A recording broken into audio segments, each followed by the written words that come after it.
Al crear la Constitución, al crear organismos constitucionales, ¿estamos dando cartas blancas de poder a ellos para que hagan con el pueblo, la nación, el territorio y la riqueza lo que quieran?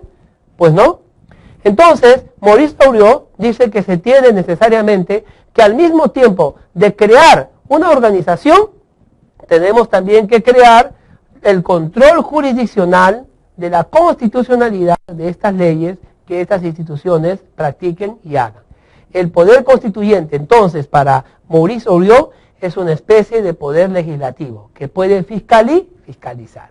Bueno, tenemos otras teorías. Ya hablamos de Hans Kelsen con la teoría normativista, de la teoría pura del derecho, el derecho positivo. Él sostiene que la norma fundamental es el origen lógico de la Constitución y que como hipótesis jurídica tendrá la virtualidad de establecer la autoridad constituyente. Para Hans Kelsen, él está más preocupado por la validez de la norma positiva, las características que ésta debe tener y, por supuesto, cuando la norma positiva traiga en sí una constitución, esta norma positiva llamada constitución, que como ya dije, para él era el vértice de su pirámide, entonces esta norma será la autoridad constituyente. La autoridad constituyente será entonces la fuente en la que se rija todo lo demás que se crea después. Pero como ya explicamos, a nivel de norma constitucional, Hans Kelsen en su teoría no pudo terminar de explicar, ¿no?, cómo entonces y de dónde surge la Constitución como norma. También tenemos la teoría existencialista de Carl Smith, decisionista, donde él dice que la Constitución vale en virtud a la voluntad política existencial de aquel que la da. Es decir, que si el que dicta la Constitución tiene fuerza, tiene poder, existe en la realidad, entonces esa Constitución que se promulga será válida, será eficaz y tendrá existencia en el transcurso del tiempo. Todos estos elementos, todos estos tipos, todas esas teorías acerca del poder constituyente nos dejan en claro una cosa.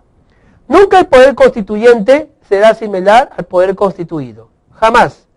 En el año 1993 se establece en el Perú la existencia de la Constitución de 1993, que transformó o reformó la Constitución del año 1979.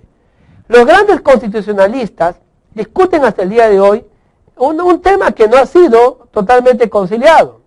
En realidad, se dice que un Congreso Constituyente democrático no pudo haber promulgado la Constitución del año 93, porque un Congreso, en principio, es un poder constituido. Si es un poder constituido, no puede reformar una Constitución, porque se dice y se enseña y se debate que la Constitución del año 79 ya había establecido la forma como tenía que ser reformada, y no era a través de un Congreso Constituyente democrático. Hasta el mismo nombre es una ironía. Congreso, poder constituido; constituyente, poder constituyente; democrático, ¿no? ¿Se da cuenta usted que hasta el nombre mismo es un poquito discutible? No puede ser constituido y ser constituyente al mismo tiempo, o debe ser uno de los dos. Si era constituyente, debió promulgar la Constitución del 93 y disolverse, para elegir nuevamente a nuestros congresistas. Si era constituido, pues no podía reformar la Constitución del 79, que era una constitución proteccionista. Tenía en todo caso que buscarse una salida formal, una salida legal, para poder barnizar este fenómeno de nueva constitución. Lo que se hizo en aquel tiempo fue un plebiscito donde el Perú votaba por el sí o votaba por el no, un referéndum. El referéndum se hizo y la mayoría de la población peruana votó por el sí.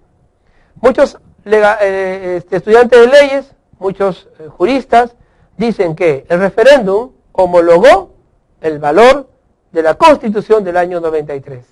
Hay, sin embargo, algunos que dicen que no la avaló, porque definitivamente aquel referéndum formó en realidad parte de todo ese debacle y de toda esa ilegalidad con la cual salió a luz la Constitución del año 93. Sin embargo, es cierto que un referéndum puede homologar una voluntad popular.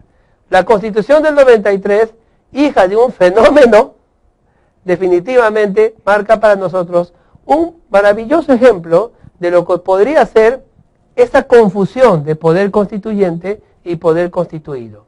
Los abogados, defensores de la legalidad, defenderán siempre el sistema normativo establecido en una constitución. Ningún gobierno de facto y ninguna dictadura deberá contradecir eso. El poder constituyente, entonces, es por lo tanto un poder que nace en el pueblo, sea de origen natural o no, pero que nace en el pueblo y que tiene por el fin establecer en forma transitoria, ilimitada y temporal un poder, crear instituciones y constituir normas y leyes, promulgar una constitución que va a regir el futuro de un Estado y de una nación. Gracias por acompañarme en este tema 3 acerca del poder constituyente. Espero que me acompañes en el último tema, en el tema que tiene que relacionar y cerrar esta parte del poder constituyente y de la Constitución.